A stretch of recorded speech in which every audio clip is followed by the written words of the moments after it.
Welcome to Sociology Vibes, where we simplify challenging ideas into easy to understand insights. Stick around to see the world and your life in a different way. Today, our focus is on the explanation of relativity of deviance. Sociologists define deviance as the violation of cultural values and norms. Deviance occurs when someone does something that most people define as unusual or unacceptable. Something considered deviant does not necessarily mean that it's criminal, although crimes are deviant acts or violations of cultural norms written into law.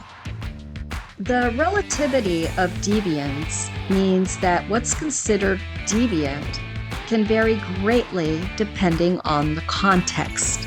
It's relative. What's seen as deviant in one place, situation, or society might be totally normal in another place, situation, or society. It also means that what was once considered deviant may not be in the future, or what was once considered deviant in the past might not be so in the present.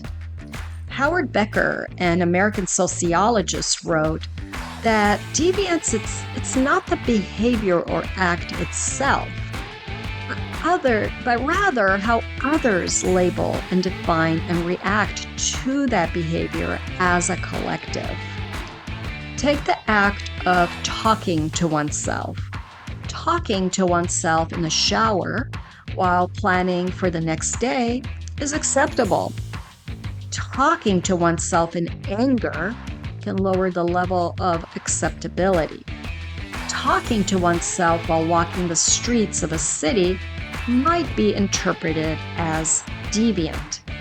In some past societies, talking to oneself was defined as a connection to spiritual realm. Now, at what age do we become concerned about a child who talks to themselves? Another example is taking the life of another human being can be considered murder, self-defense, medical intervention, legal punishment, and maybe there's even other definitions, depending on both the circumstances and laws of states and countries. Wearing ripped jeans in the US might be considered fashionable in public and inappropriate in most job interviews. Spanking is illegal in many countries, while it is legal in others. In some religious communities, drinking alcohol might be considered deviant behavior, while in another group, having a drink at social gatherings is perfectly normal.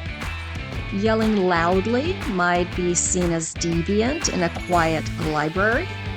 But yelling and cheering are expected and encouraged if you're at a sports game or a concert. Understanding this relativity of deviance helps us see that right and wrong are not set in stone and change depending on various factors like culture, time, social groups, and situations. We can appreciate the diversity of norms and behaviors in different contexts and be more accepting of others. So the next time you look at someone doing something out of the ordinary, consider why this behavior is considered deviant and under what circumstances it might be acceptable. And this makes sociology fascinating, don't you think?